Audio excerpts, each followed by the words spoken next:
बंगाल की पावन धरा पर, जहां पर महापुरुषों ने, ऋषियों ने, मुनियों ने, साधकों ने, प्रबुद्धजनों ने जन्म लिया है, ये वो धरा है बंगाल की जिसने देश को पुराने समय से ही एक दिशा देने का काम किया है। हमारे अंदर जो प्रेरणा देते हैं शब्द वंदे मातरम के, उनके रचयिता, हमारे राष्ट्रीय गीत के रचयिता बंकिम चंद्र चटर्जी भी इसी भूमि से हैं। मैं नमन करती हूं इस धरा को, इस धरती, इस भूमि को, जहां पर हमारे परम श्रद्धेय महाकवि, जिन्हें नोबेल प्राइज से भी नवाजा गया है, देश में पहला नोबेल प्राइज जिन्होंने यदि अपने नाम किया है, उन्हें नमन करते हुए रविंद्रनाथ टैगोर जी की धरती पर आज आई हूं। आप सभी का बहुत बहुत वंदन, बहुत बहुत अभिनंदन करती हूं। परम श्रद्धेय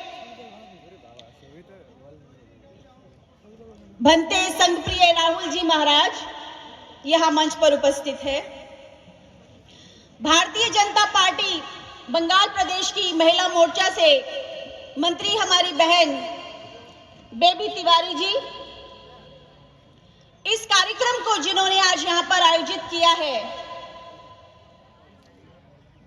मनमतो रंजन विश्वास जी, जिनके आग्रह पर आज भारतीय जनता पार्टी के सभी कार्यकर्ता और बंगाल के निवासी यहां पर श्री राम जी के नारे लगाने के लिए और भाजपा की विचारधारा को आगे बढ़ाने के लिए एकत्रित हुए हैं। आप सभी को बहुत बहुत नमन करती हूं। सभी का बहुत बहुत हृदय की गहराइयों से आभार व्यक्त करती हूं, जो आज आप सभी लोगों ने मुझे यह सुअवसर प्रदान किया कि मैं यहां पर भारतीय जनता पार्टी के विचारों से नए लोगों को जोड़ सकूं, उनके समक्ष विचारधारा को ला सकूं।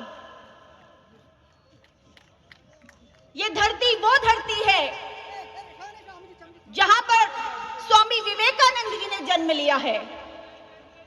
हमारे देश के गौरव, ऐसे महान संत जिन्होंने न सिर्फ भारत में बल्कि विदेशों में भी भारत का परचम लहराया है, हमारी संस्कृति, हमारी सभ्यता को एक ऊंचाई तक पहुंचाया है।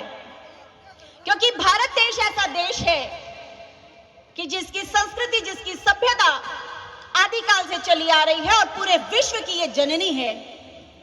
वही काम हमारे माननीय प्रधानमंत्री श्री नरेंद्र मोदी जी कर रहे हैं। विदेशों में वैश्विक स्तर पर भारतीय जनता पार्टी के पूरे देश के, भारत देश के प्रधानमंत्री जी इस राष्ट्र का नाम ऊंचा कर रहे हैं, देश का गौरव बढ़ा रहे हैं। मैं नमन करती हूं प्रधानमंत्री जी को, जिन्होंने प्रधानमंत्री पद के ग्रहण करने के बाद 2014 से अब तक देश के अंदर इतनी योजनाएं लागू करी है कि जो दबे कुचले, गरीब, वंचित लोग थे, पीड़ित लोग थे, उन सभी को वो सारी सुविधाएं मिल रही हैं। मगर दुख होता है, तकलीफ होती है, पीड़ा होती है, जब जब मैं देखती हूं कि ये बंगाल वो बंगाल है कि जब हमारा देश गुलाम था तब भी ये बंगाल एक विकसित प्रदेश में आता था। तब भी इस बंगाल से बहुत प्रबुद्ध लोगों ने जन्म लिया है। यहाँ पर फैक्ट्रीज, इंडस्ट्रीज, कंपनीज हुआ करती थी। लेकिन आज ऐसा क्या हो गया है कि जो बंगाल की विकास की रथ यात्रा थी वो रुक गई है। पिछले 2 दशकों से, 10 साल से, पहले ममता बनर्जी जी, उससे पहले कम्युनिस्ट पार्टी, आप देखिए कि आजाद होने के बाद से यदि हम देखें तो बंगाल में कहीं ना कहीं विकास जो ऊंचाइयों को छूना चाहिए था, आज उसकी रफ्तार धीमे पड़ते पड़ते रुक गई है, ठप्प हो गई है। केंद्र सरकार ने आयुष्मान भारत योजना, जिसका फायदा लगभग देश के हर राज्य में सभी को मिल रहा है, जिसमें 5 लाख रुपए का आप सभी को स्वास्थ्य बीमा के रूप में मिलता है। यदि आपके परिवार में कोई बीमार हो जाता है तो 2 से 5 लाख तक का, चाहे उसकी सर्जरी हो, चाहे उसकी दवा का खर्चा हो, वो सभी मिलते हैं। लेकिन बंगाल के अंदर ममता दीदी ने इसे लागू नहीं होने दिया। मैं जानना चाहती हूं ममता दीदी से कि ऐसा क्या हो गया कि बंगाल के लोगों को आप वो सारी सुविधा नहीं देना चाहती? क्या आप नरेंद्र मोदी जी की लोकप्रियता से इतनी घबराती हैं कि आज आप बंगाल के लोगों को पीछे धकेल रही हैं? आज ऐसा क्या हो गया है बंगाल के अंदर कि जब बंगाल गुलामी के समय पर इतना विकसित हुआ करता था, आज बंगाल के अंदर लोग त्राहिमाम कर रहे हैं, हमें बचाओ कर रहे हैं। मैं जानना चाहती हूं ममता दीदी से कि बंगाल के लोगों की चिंता उन्हें क्यों नहीं होती, केवल अपने भतीजे की चिंता ही क्यों सता रही है? कब ये बुआ भतीजे अपने आप को इस बात से नीचे उतार कर लाएंगे कि हम आपस में एक दूसरे के मुख्यमंत्री नहीं है, परिवार के मुख्यमंत्री नहीं है, हम इस देश के, हम इस बंगाल के अंदर जो हमारे नागरिक है उनके प्रति जो हमारी जिम्मेदारी है, उन्होंने हमें मुख्यमंत्री बनाया है। आज बंगाल ने ये सोच लिया है कि अब परिवर्तन होगा, क्योंकि बंगाल ने ये ठान लिया है कि तृणमूल को बंगाल से बाहर उठाकर उखाड़ कर फेंकना है और बंगाल के अंदर कमल खिलाना है। क्या आप लोग चाहते हैं बंगाल के अंदर विकास हो? क्या आप लोग चाहते हैं कि बंगाल के अंदर कमल खिले? क्या आप लोग श्री राम का आशीर्वाद चाहते हैं कि बंगाल के अंदर उनका आशीर्वाद बरसे? तो ये आप लोगों को तय करना है कि बंगाल के अंदर इस बार आपको कमल खिलाना है। भारतीय जनता पार्टी की सरकार लेकर आ रही है जो आपके लिए सोचती है, जो आपके हितों की बात करती है। माननीय प्रधानमंत्री जी ने हमारे जो चाय बागान में मजदूर हैं, जब उन्होंने पाया कि कोरोना महामारी काल के दौरान उन मजदूरों को बहुत सारी तकलीफों का सामना करना पड़ा, खास तौर पर हमारी माताओं बहनों महिलाओं को, तो उन्हें आर्थिक तौर पर, सामाजिक तौर पर मजबूत करने के लिए 1000 करोड़ का उन्होंने एक ऐसा बजट पेश किया है कि हमारी जो बहनें हैं, माताएं हैं, चाहे मजदूर है, उन सभी को सुख सुविधाएं मिलेंगी। उन सभी को उस 1000 करोड़ का पूरा सहायता जब उन्हें मिलेगी तो उनकी आर्थिक तंगी भी दूर होगी। আমি মমতা দিদি কাছ থেকে জানতে চাই যে আপনি কেন বাংলার লোককে বাংলার কেন্দ্র সরকারের প্রকল্পে ফলাতে বঞ্চিত করেছো? ममता दीदी, मोदी सरकार ने बंगाल के लोगों के लिए जो सुविधाएं दी हैं, चाहे वो इंफ्रास्ट्रक्चर के नाम पर हो, चाहे वो देश के अंदर बंगाल को लेकर बहुत ज्यादा चिंता महसूस करते हुए उन्होंने यहाँ की अच्छी सड़कों के निर्माण के लिए घोषणाएं की हों, चाहे हमारे किसान भाइयों के अकाउंट में 6000 रुपये जाने की बात हो, आप क्यों उन्हें दूर करती है? वो पैसा उनके हक का है, वो पैसा सरकार ने तय किया है, मोदी जी ने तय किया है, तो आप क्यों ऐसा कर रही हैं कि उन भोले भाले किसान भाइयों को, गरीब माताओं बहनों को जो किसान परिवार से है, कि उन्हें वो 6000 रुपये उनके अकाउंट में ना मिले? बंगाल के अंदर भारतीय जनता पार्टी का कमल खिलते ही, सरकार बनते ही, हम केंद्र सरकार की सभी योजनाएं यहां पर लागू करेंगे। बंगाल के लोगों को इसका सीधे तौर पर फायदा मिलेगा। ममता दीदी इतनी बौखला गई हैं, उनको यह डर सता रहा है कि यदि केंद्र सरकार की सभी योजनाएं यहां लागू हो गई तो कहीं ना कहीं मोदी जी जो इतने लोकप्रिय हैं, बंगाल के लोगों के दिलों में बस जाएंगे। अरे ममता दीदी, आप भूल रही है कि नरेंद्र मोदी जी तो बंगाल के लोगों के दिलों में पहले से ही राज करते हैं, इसीलिए प्रधानमंत्री हैं। इसीलिए वो हमारे देश के इतने लोकप्रिय प्रधानमंत्री हैं कि विदेशों में भी उन्हें इतना सम्मान दिया जा रहा है, उन्हें इतने सारे सम्मान से अवार्ड से नवाजा जा रहा है कि जो हमारे देश में पहले किसी प्रधानमंत्री को मिले ही नहीं, जो आज हमारे माननीय प्रधानमंत्री नरेंद्र मोदी जी हमारे देश का नाम ऊंचा करके, हमारा सर गौरव से ऊपर करके बढ़ा रहे हैं। हमारे बंगाल की इस मिट्टी पर एक ऐसे महापुरुष ने जन्म लिया है जिन्हें हम नेताजी के नाम से जानते हैं। नेताजी शब्द जो निकलकर आया है राजनीति के अंदर, वो इसी धरती से आया है, इसी धरा, इसी भूमि, बंगाल की भूमि से आया है, क्योंकि हमारे सम्माननीय सुभाष चंद्र बोस जी को नेताजी जब पहली बार कहा गया, तभी राजनीति के अंदर नेता शब्द उत्पन्न हुआ, ये पैदा हुआ।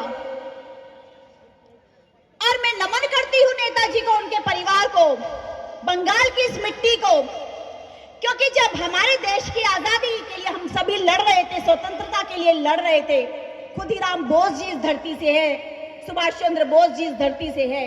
सही मायनों में हमें ध्यान में रखना चाहिए कि आज हमें आजादी सुभाष चंद्र बोस जी के माध्यम से ही मिली है, क्योंकि उन्होंने जो एक फौज तैयार की थी, आजाद हिंद फौज, जब उस फौज के लोगों ने अंग्रेजों के भर्ती किए हुए जब हमारे देश के 25 लाख भारतीय सैनिकों ने उनके कहने पर विद्रोह कर दिया था, उस फौज के कहने पर विद्रोह कर दिया था, तो ब्रिटिश सरकार थर-थर कांपने लगी। आप सभी लोग आज वही बंगाल के सिपाही हैं, वही आप सभी लोग 25 लाख सिपाही हैं जो उस समय हुआ करते थे, जो 40,000 ब्रिटिशर्स पे भारी पड़े, वो आज ममता दीदी के गुंडों पर भारी पड़ेंगे। यही वो लोग हैं जो आज मेरे समक्ष यहाँ पर बैठे हैं, जो बंगाल में कमल खिलाएंगे।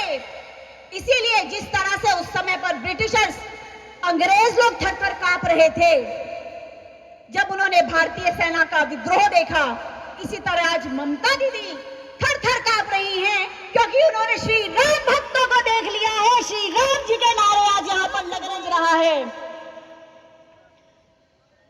मैं आप सभी लोगों को यह ध्यान में दिलाना चाहती हूं, हमारे देश के अंदर सभी जानते हैं कि कश्मीर देश का अभिन्न अंग है।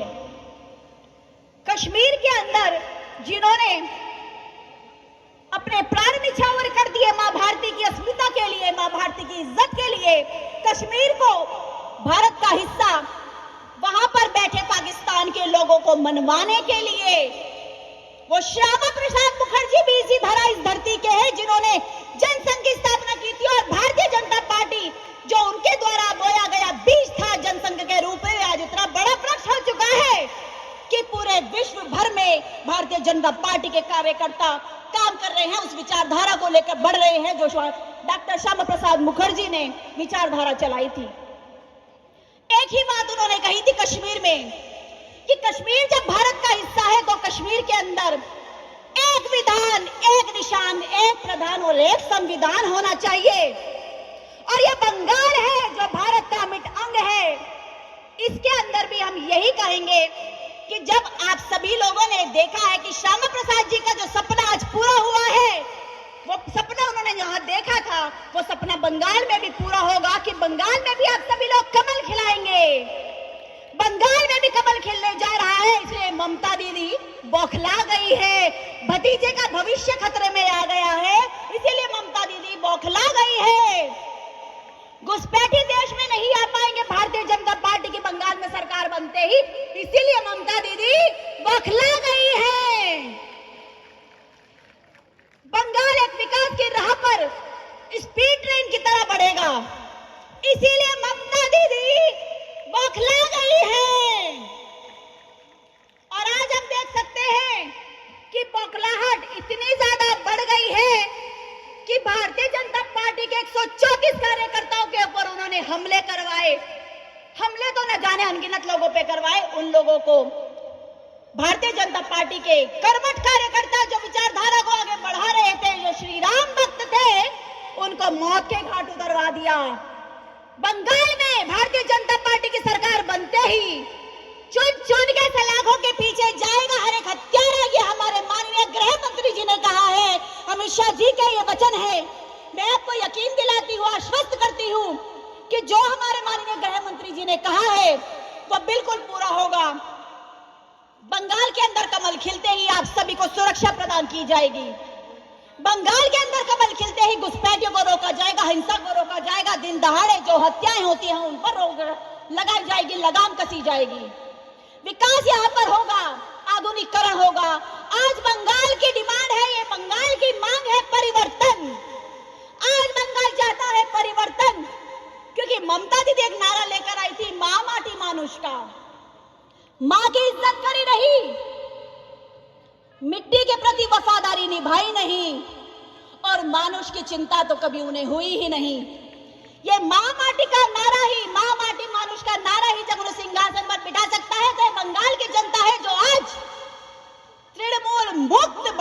करेगी और कमल को यहाँ पर खिलाएगी। क्योंकि यदि आप सभी लोग करेंगे समर्थन तो भाजपा करेगी परिवर्तन, भाजपा करेगी परिवर्तन, बंगाल में भाजपा करेगी परिवर्तन। आप सभी लोगों का साथ चाहिए। आज माननीय नरेंद्र मोदी जी को बंगाल में कमल खिलाने के लिए आप लोगों का विश्वास चाहिए, आप लोगों का साथ चाहिए। आप आज यहाँ से उठे तो ये प्रण करके उठे कि राम भक्त हैं हम सभी और हम इस मिट्टी का कर्ज चुकाएंगे। यहाँ पर विकास की लहर आएगी जब भाजपा का कमल खिलाएंगे। भाजपा का कमल खिलाना आप लोगों का दायित्व है। हमारे मनमतो रंजन जी जिस तरीके से आपके बीच में भाजपा की विचारधारा को लेकर दिन रात काम करते हैं, जिस तरह से आप लोगों को चुन चुन कर घरों से निकाल कर आज विचारधारा से जोड़ते हैं, मैं उनको धन्यवाद करती हूँ कि हमारे पार्टी के इतने कर्मठ कार्यकर्ता हैं, इतने कर्मठ सिपाही हैं कि जिन्होंने आज एकजुटता के साथ सभी को यहाँ पर इस पूरे परिसर को श्री राम के नारों से गूंजने के लिए सभी को एकत्रित किया है। हम यहाँ पर जितने भी हमारे सभी भाई बंधु हैं, माताएं बहनें हैं, मातृ शक्ति है, वो सभी आज ये संकल्प ले कि हम लोग तो भाजपा के साथ है ही, बल्कि हम भाजपा की विचारधारा को बढ़ाते हुए जो राष्ट्र हित में बात करती है, जो जनहित की बात करती है, जो बंगाल के हित की बात करती है, उस पार्टी को आगे बढ़ाएंगे, उस पार्टी का कमल खिलाएंगे और यहाँ से तृणमूल कांग्रेस को उसी तरह उखाड़ कर फेंकेंगे जैसे कम्युनिस्टों को फेंक दिया था। अब समय है बदलाव का। श्री कृष्ण ने कहा है बदलाव की समय समय पर बहुत आवश्यकता है। देश में बदलाव हुआ, माननीय प्रधानमंत्री जी आए, बंगाल में बदलाव होगा तो कमल खिलेगा और कमल जब खिलेगा तो आप देखिए, यकीन मानिएगा, बंगाल चारों तरफ से सुगंधित हो उठेगा, महक उठेगा। क्योंकि बंगाल की ही ये धरती है जहां पर आज विकास की जो एक गति है वो रुक गई थी। जो तेज रफ्तार से यहाँ पर विकास होना चाहिए था, प्रगति की राह पकड़ी जानी चाहिए थी, वो रुक गई है, वो बढ़ जाएगी। नौजवान, हमारे नौजवान साथी जो आज बेरोजगार हैं, उनके लिए रोजगार उत्पन्न किए जाएंगे। यहाँ पर बड़ी बड़ी फैक्ट्रीज, इंडस्ट्रीज लाई जाएगी ताकि सभी को काम मिले, कोई खाली नहीं बैठे। विश्व का सबसे युवा देश भारत देश है और इस देश के अंदर जब हम देखते हैं कि हमारे बंगाल के अंदर हमारे युवा साथी खाली घूम रहे हैं, परेशान हैं, ऐसे में हमें तकलीफ होती है। बंगाल के अंदर उद्धार तभी होगा जब भारतीय जनता पार्टी की सरकार यहाँ पर बनेगी और आप सभी को मिलजुल कर एकजुटता के साथ भारतीय जनता पार्टी की सरकार यहाँ पर बनानी है। आज यहाँ पर बंगाल के अंदर बहुत तेज गति से लोगों के मन बदल रहे हैं क्योंकि उन्होंने अपने प्यारे, अपने जिगर के टुकड़ों को खून में लथपथ सड़कों पर देखा है। इस पर लगाम कसने का समय आ गया है। मैं आप लोगों से अंतिम अपनी चंद पंक्तियों में यही कहना चाहूंगी कि ये आपको विचार करना है, ये आपको सोचना है, बंगाल की भोली भाली जनता को सोचना है। क्योंकि जब चुनाव आएगा, जब मतदान होगा, अब वो समय चला गया है कि आप लोगों को कोई डरा दे, धमका दे। अब वो समय नहीं है कि आप लोगों को वोट देने से रोक दिया जाए, क्योंकि केंद्र में ऐसी सरकार बैठी है नरेंद्र मोदी जी की, अमित शाह जी वहां पर गृह मंत्री हैं कि जो आप लोगों को पूरी तरह से सुरक्षित करेंगे, सुरक्षा देंगे। दिल खोल के वोट कीजिएगा। बंगाल के अंदर प्रगति की राह तभी बंगाल पकड़ पाएगा जब आप लोग परिवर्तन करेंगे और परिवर्तन आज हमारी मांग है। इसीलिए हम सभी लोग परिवर्तन करने के लिए प्रतिबद्ध है। संकल्प यहाँ आज हम सभी लोग कर रहे हैं कि भारतीय जनता पार्टी का कमल खिलाएंगे, सरकार बनाएंगे और बंगाल को एक बेहतर राज्य बनाएंगे, एक मॉडल बनाकर यहाँ पर हम तैयार करेंगे ताकि लोग मिसाल दें कि बंगाल ये वही बंगाल है जो इस देश की राजधानी हुआ करता था। ये वही बंगाल है जो उस समय पर इतना विकसित था जब हम गुलाम थे और ये आज फिर से वही बंगाल बनने जा रहा है जो बहुत ज्यादा विकसित बंगाल होगा। आप सभी लोग यहाँ पर इतने प्रेम पूर्वक बैठे हैं, हमें सुन रहे हैं। इसके लिए मैं हृदय की गहराइयों से सभी का बहुत बहुत आभार व्यक्त करती हूँ। एक बार फिर से बहुत बहुत धन्यवाद सभी का व्यक्त करती हूँ। और श्री राम जी के नारे के साथ साथ मैं यही कहना चाहूंगी कि बंगाल में कमल खिलाइए और अपने आप को सुरक्षित कीजिए, रोजगार लेकर आइए, बंगाल के अंदर खुशियां लेकर आइए।